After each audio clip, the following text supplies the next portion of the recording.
نتوكل عليه ونعوذ به من شرور أنفسنا ومن سيئات أعمالنا من يهده الله فلا مضل له ومن يضلله فلا هادي له أشهد أن لا إله إلا الله وحده لا شريك له وأشهد أن سيدنا ومولانا وحبيبنا محمدا عبده ورسوله اللهم صل وسلم وبارك على سيدنا محمد وعلى آله وأصحابه والتابعين لهم بإحسان إلى يوم الدين أما بعد فقد قال الله تعالى في كتابه الكريم قل بفضل الله وبرحمته فبذلك فليفرحوا هو خير مما يجمعون وقال عليه الصلاة والسلام كل أمتي يدخلون الجنة إلا من أبى قيل ومن يأبى يا رسول الله صلى الله عليه وسلم قال من أطاعني دخل الجنة ومن عصاني فقد أبى. Para hadirin yang dimuliakan oleh Allah Subhanahu wa taala. Dalam majelis yang mulia ini bagaimana kembali kita renungi sebenarnya kita ini hidup di dunia ini yang dicari itu apa? Banyak orang yang umurnya sampai 70 tahun, 80 tahun, bahkan dia sampai meninggal tidak tahu yang dicari itu apa. Ada orang yang memahami hidup itu adalah mencari harta, bertahan hidup, menumpuk harta. Dan inilah yang dipahami oleh kebanyakan manusia. Kita berjalan mulai dari Aceh sampai ke Merauke sana. Pagi-pagi mulai jam 4 orang sudah di pasar, sibuk berdagang, sibuk berjualan terus sampai jam 12 malam gak ada hentinya. Mencari harta, kumpulkan harta, tengah-tengah nyari harta datang Israel ngajak dia ke akhirat. Hadirin yang dimuliakan oleh Allah Subhanahu wa taala. Ada orang yang memahami hidup itu harus punya wibawa. Hidup itu harus punya kekuasaan, sehingga dia membuat gerakan-gerakan yang begitu dahsyat, sehingga terjadilah pertempuran antar negara puluhan tahun demi mendapatkan yang namanya kekuasaan.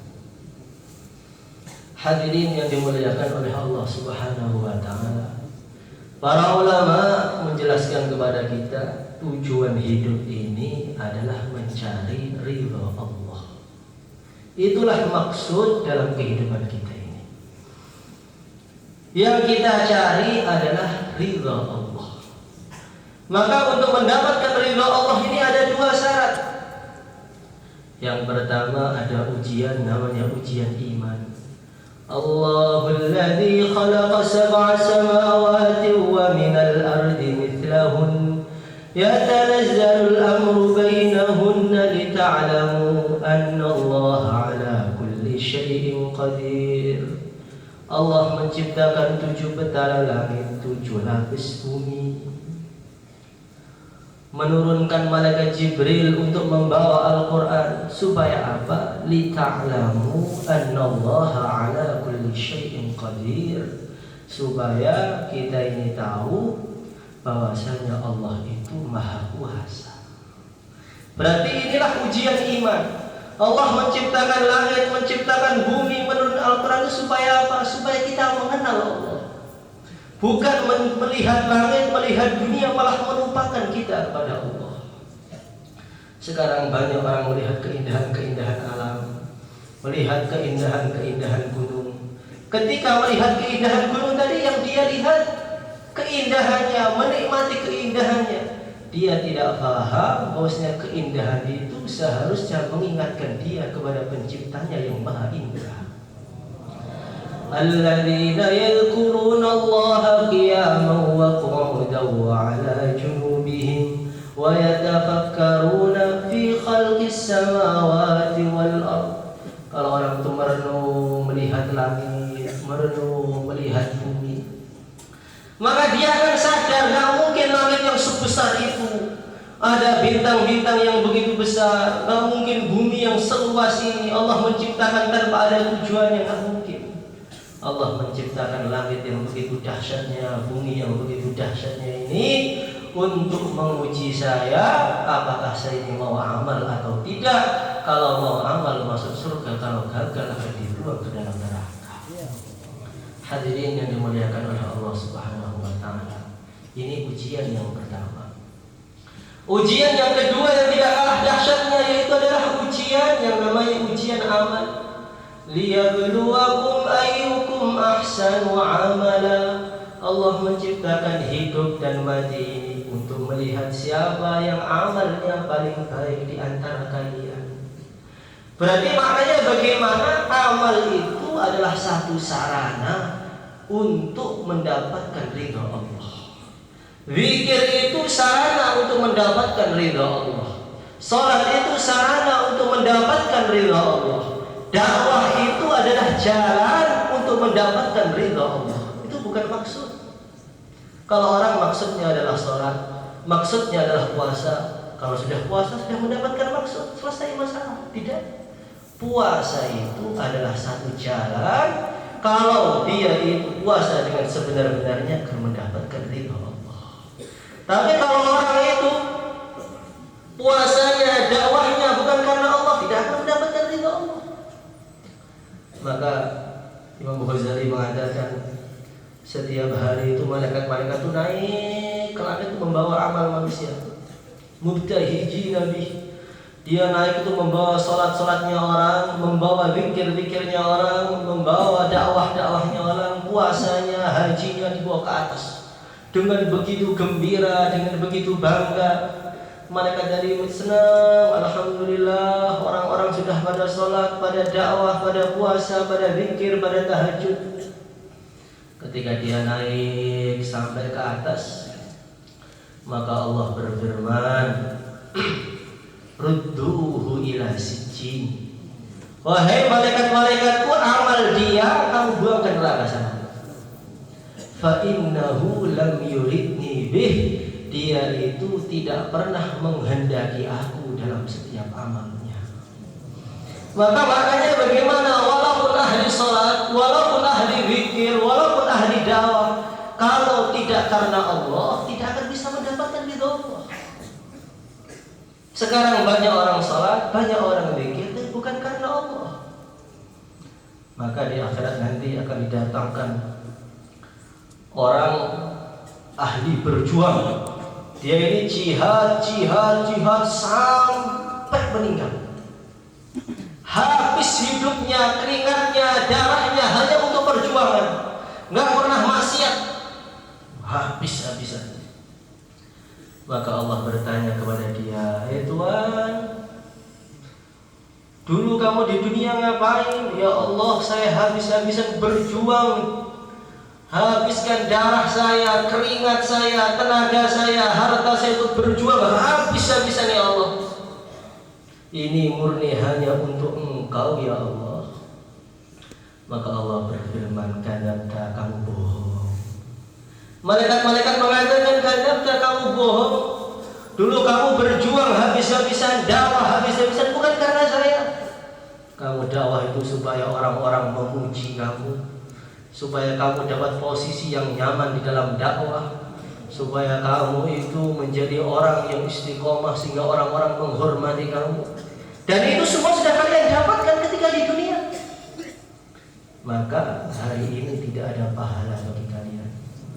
Mintalah pahala kepada orang yang kalian amal karenanya. Mintalah kepada tetangga kamu, mintalah kepada orang-orang yang ada memuji kamu habis-habisan itu?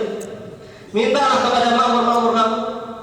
Kenapa kalian harus minta pahala kepada saya sedangkan kalian amal bukan karena saya? Hadirin yang dimuliakan oleh Allah Subhanahu wa taala. Ujian iman dan ujian amal, dan amal itu syaratnya harus ikhlas. Selagi tidak ikhlas tidak akan diterima oleh Allah. Maka ada orang mau berjuang fisabilillah. Ada orang mau berjuang fisabilillah. Dia tidak punya harta.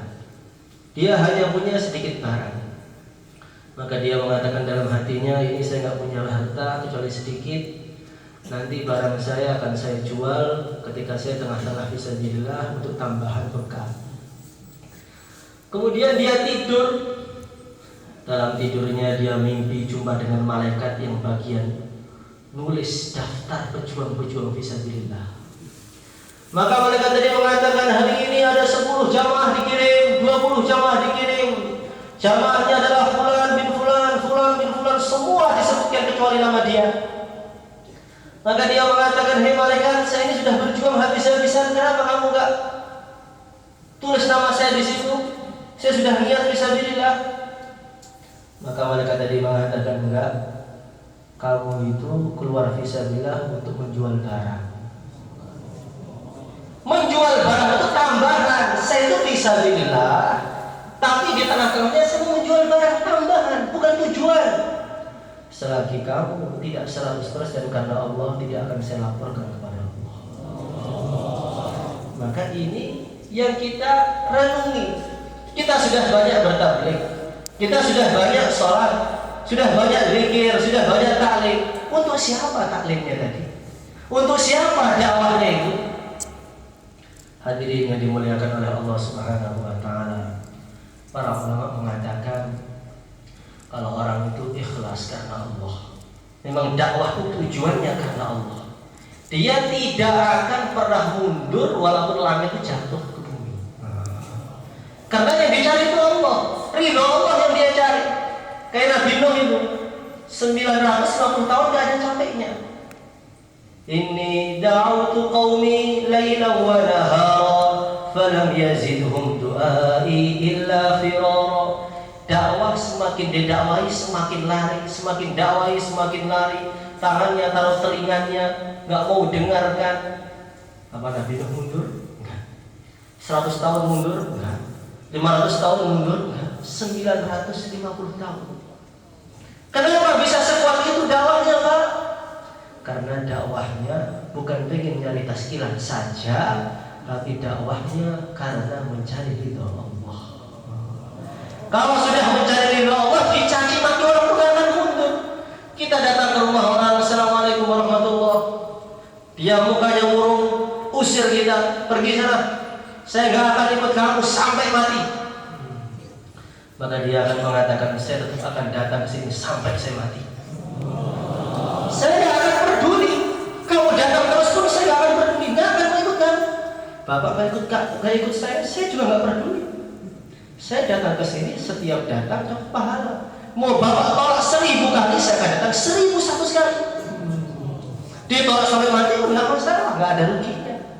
Ini kalau orang mencari ridho Allah, tidak akan memandang makhluk lagi. Kalau orang itu mencari ridho Allah, jumpa dengan saudara muslimnya, dia akan assalamualaikum. Saudaranya marah dengan dia, nggak mau salam, nggak mau jawab salam. Tapi kalau orang itu nggak ikhlas, marah-marah, kamu disalami baik-baik, nggak mau balas salam, gimana? Saya nggak akan mau salam sama kamu lagi sampai hari kiamat. Tapi kalau orang itu mencari ridho Allah, dia salam, assalamualaikum, nggak dijawab, ya nggak apa-apa. Saya itu menyampaikan salam itu sunnah, menjawabnya wajib. Saya sudah dapat pahala. Dia nggak jawab, dia dapat dosa. Kenapa saya dapat pahala malah saya marah-marah? Nanti kalau ketemu umat Islam, siapapun assalamualaikum. Dia jawab, dia tidak jawab, urusan dia. Urusan kita adalah bagaimana salam kepada dia, mendapatkan pahala, mendapatkan bidadari yang baru. Hadirin yang dimuliakan oleh Allah Subhanahu wa taala. Kita ketemu orang yang sangat benci dengan kita. Kalau kita memandang makhluk itu akan marah. Mukanya suram. Dia mukanya suram, saya bisa lebih suram daripada dia. Jadi kalau memandang makhluk, tapi kalau karena Allah melihat temannya yang mukanya suram, dia senyum, Assalamualaikum Pak. Kenapa kamu senyum pada orang yang marah kepada kamu? Senyum itu sedekah. Tabassumuka ala wajhi akhika laka sedekah. Kamu senyum itu sedekah. Berarti saya semakin banyak senyumnya, semakin banyak sedekahnya. Kalau dia nggak senyum, dia nggak dapat sedekah. Ya urusan dia, yang penting saya dapat pahala. Maka kalau dakwah itu karena Allah akan terus, nggak ada henti-hentinya, terus sampai nanti ajal menyebut kita. Insya Allah. Hadirin yang dimuliakan oleh Allah Subhanahu wa Ta'ala, kenapa ditekankan ikhlas? Ditekankan ikhlasnya supaya apa? Karena sudah menjadi fitrahnya manusia. Perkara itu kalau baru datang nanti akan indah. Lama kelamaan indahnya berkurang. Lama kelamaan indahnya berkurang. Lama kelamaan gak jadi indah, malah menyebalkan. Kalau orang itu punya istri baru, indah apa enggak? Indah, bukan katanya lagi, indah betul. Nanti lama-lama berkurang keindahannya itu. Berkurang keindahannya, lama melihat istrinya pengen cari tukar tambahan. Itulah manusia. Manusia itu dikasih makan dari surga, manna wassalwa, dari surga langsung. Kurang enak apa? Bani Israel itu. Hari enak, 2 hari enak, lama-kelamaan dia ingin makan sayur, ingin makan pecel dari surga itu. Dikasih makan dari surga, makanya makan sayuran. Itulah manusia. Kenapa dijelaskan seperti ini? Hadirin Allah Subhanahu wa Ta'ala. Karena kalau kita melihat sejarah itu, orang dakwah itu dari kecil, dari sedikit. Kemudian nanti dakwah itu akan melebar. Islam itu akan kuat. Ketika setelah kuat, gak syukur, nanti Allah akan ambil nikmat itu. Masya Allah, Islam itu pernah jaya besar dalam Bani Abbasiyah. Dulu Bani Abbasiyah itu pernah jaya sejaya-jaya di Baghdad sana. Sangat jaya orang Islam ini. Di mana-mana ulama, di mana-mana hafidz Al-Quran, di mana-mana orang tahajud semalaman 1 juz, di mana-mana. Sampai perpustakaan di Baghdad itu nggak tahu perpustakaan itu panjangnya berapa kilo, nggak tahu. Saking majunya dunia Islam saat itu. Tapi setiap hari ada orang hafidz lagi, ada orang dakwah lagi. Hari ini jamaah 100, 200, 300. Lama-kelamaan mereka tidak bisa menghormati orang ahli agama lagi. Tidak bisa menghormati orang dakwah lagi. Melihat orang dakwah biasa saja. Melihat ahli ilmu biasa saja. Ketika itu akan datang azab. Maka Allah datangkan namanya hulakukan. Orang Mongol itu datang, itu Baghdad dihancurkan, dihabisi sampai pembunuhan habis-habisan, sampai sungai-sungai berubah jadi sungai darah. Saking hinanya umat Islam saat itu gimana? Ada orang Islam laki-laki, ini orang Islam laki-laki ketemu dengan wanita Mongol. Maka orang Mongol tadi tanya, kamu Islam? Ya, saya Islam, Bu. Ketakutan. Saya lupa bawa pisau. Jangan pergi di situ aja. Saya pulang dulu ke kemah saya, mau ngambil pisau menyembelih kamu. Jangan pergi ya, awas pergi. Orang Islam tadi nggak berani pergi. Dia perempuannya ngambil pisau di kemahnya. Di sini baring-baring sembelih. Bagaimana hinanya umat Islam saat itu? Sultannya itu ditangkap, dimasukkan di bawah karpet, diinjak-injak sampai mati. Masya Allah, kurang lebih 400.000 jiwa di kala itu mati semua dibantu orang Mongol. Itu di saat nikmat agama itu begitu banyak. Hafidz Al-Quran banyak, ulamanya banyak, orang dakwah banyak. Kali Allah datangkan orang Mongol untuk menghajar tadi perang Baghdad sampai habis. Maka hulakukan itu di kemahnya dia ngasih sayembara. Saya pengen jumpa dengan pimpinannya umat Islam. Saya pengen jumpa dengan pimpinannya orang Islam, orang paling alimnya Islam, paling ahli fikirnya Islam. Temukan saya sekarang. Diumumkan. Ini hula-hukan mau berjumpa dengan orang Islam yang paling alim, yang paling ahli fikih, ahli dakwah. Jumpa suruh datang ke kemahnya sana. Tidak ada satu pun orang yang berani datang. Kalau datang, maknanya bagaimana? Maknanya datang akan mati. Karena orang Mongol itu orangnya sangat jahat. Maka setelah itu datang anak muda. Dia membawa onta, membawa kambing, membawa ayam jago. Anak muda yang sangat muda, salah satu ustadz di madrasah, sampai jenggot pun belum punya. Dia datang ketemu ke tempat pusatnya orang Mongol di kemahnya hula-hukan tadi. Ketika dia masuk, Tuhan telah datang utusan orang Islam, suruh masuk. Ketika masuk, kaget tuh hula-hukan. Dilihat mulai dari kepala sampai kakinya, kaki ke atas lagi. Apakah umat Islam gak ada orang yang lebih hebat daripada kamu anak kecil? Saya ini pembantai umat Islam. Saya kesini ingin berjumpa dengan pimpinannya yang paling hebat, paling pandai ngomong, paling besar, yang brewokan begitu. Malah datang anak kecil kesini ini pelecehan besar-besaran. Maka dia, orang tadi mengatakan, Tuhan, kalau kamu, ini berani anak kecil ini, pengen berjumpa dengan yang besar, orang besar, saya membawa yang lebih besar daripada orang yang besar. Saya membawa onta. Sowan, jumpa dengan dia. Kalau kamu ingin berjumpa dengan yang brewokan, yang berwibawa, saya bawa kambing. Kamu sowan dengan kambing di situ. Kalau kamu ingin berjumpa dengan yang suaranya lantang, yang mandi bayar, itu saya bawa itu ayam jago. Ayo jumpa, minta berkahnya dia sana.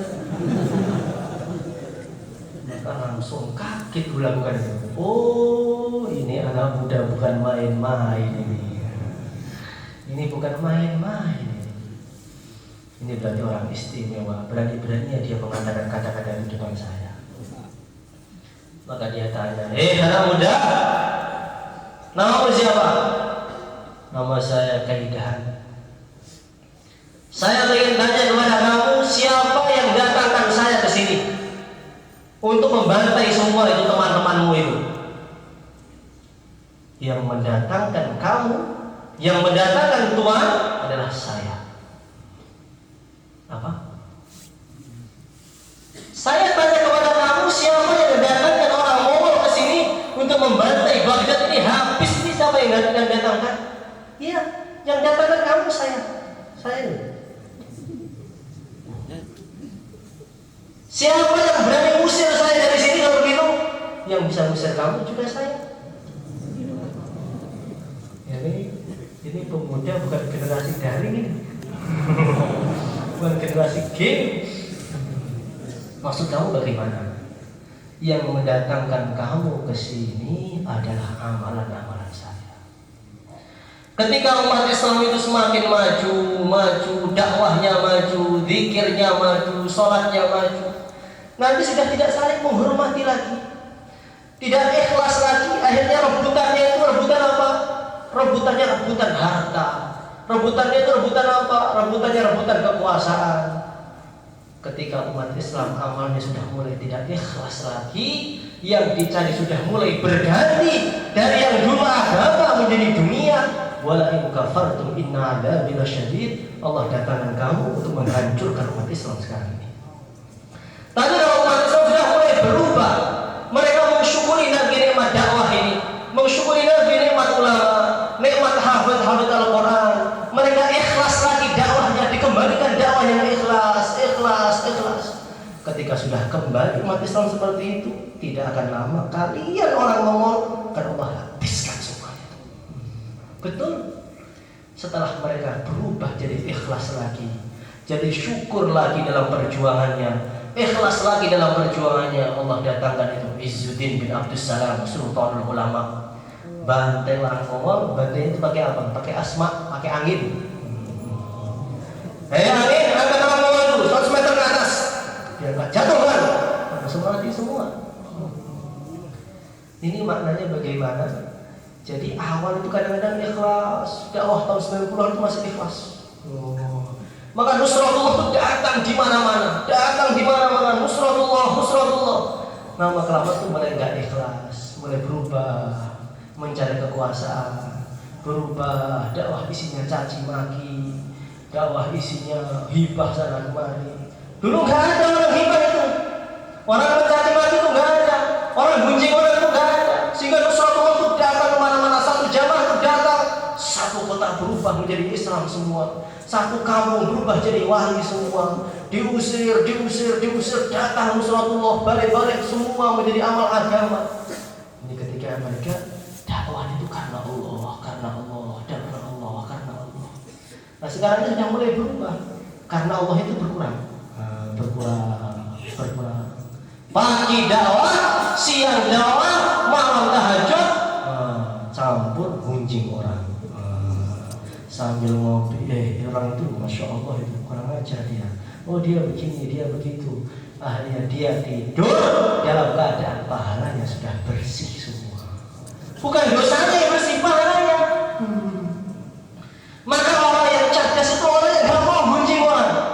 Gunjing orang itu gak ada untungnya. Maka Ibnu Umar sudah mengatakan seumpama gunjing orang itu diperbolehkan, tentu saya gunjing ibu saya sendiri aja. Ibu saya itu orang yang paling berhak mendapatkan pahala saya. Kenapa pahala saya bagi-bagi ke karbon mana-mana? Saya ke ibu saya aja. Maka kalau gunjing ibunya, betul? Kalau diizinkan oleh Allah, itu nggak diizinkan. Makanya kita ini sekarang kita kembalikan supaya nusratullah itu kembali datang kepada kita. Kita kembalikan tashihun niyah lagi, luruskan niat, tanamkan cinta kepada umat Islam, memandang umat Islam siapapun dengan pandangan cinta, pandangan menyayangi. Nabi itu diusir, dilempari batu masih Allahumma ighfir liqaumi fa innahum la ya'lamun. Ini kan sayang kepada umat itu sayang. Tapi sekarang itu masya Allah, kadang-kadang orang itu melihat temannya sendiri yang beda pikirannya itu seakan-akan melihat orang kafir, seakan-akan melihat orang pengikutnya Fir'aun. Ketemu langsung, masya Allah, itu saudara Islam kita, orang-orang yang sama-sama syahadat, sama-sama mencari ridha Allah. Siapapun umat Islam harus kita sayangi semua, kita cintai semua. Ketemu mereka salam, senyum. Ini adalah dakwah yang akan mendatangkan nusratullah. Tapi kalau dakwahnya sudah berubah, ketemu umat Islam sudah nggak mau senyum lagi, nggak mau senyum lagi, nggak mau salam lagi. Hari-hari isinya menggunjing orang, hari-hari isinya mencaci maki ulama, isinya suudzon sana, suudzon sini. Ini dakwah bukan mendekatkan diri kepada Allah, tapi menjauhkan diri kepada Allah. Semakin dia dakwah, semakin dekat dengan neraka. Nah dakwahnya ketemuan Islam mukanya jadi suram, hari-hari menggunjing orang, hari-hari memfitnah orang. Ini namanya dakwah bukan tarbiyah. Ini dakwah yang dolalah itu seperti ini. Hari-hari bukan mendekatkan diri kepada Allah, tapi menjauhkan diri kepada Allah. Maka bagaimana semua kita ini kita ubah. Saya ini hidup nyari ridha Allah. Biarkan semua orang berkata apa, biarkan orang mencaci saya apapun, saya tidak peduli. Saya mencari ridha Allah. Titik. Kalau seperti itu, insya Allah nusratullah akan datang, gak ada habisnya kepada kita. Insya Allah. Mungkin itu saja. Kurang lebihnya minta maaf. Assalamualaikum warahmatullahi wabarakatuh. Al-Fatihah.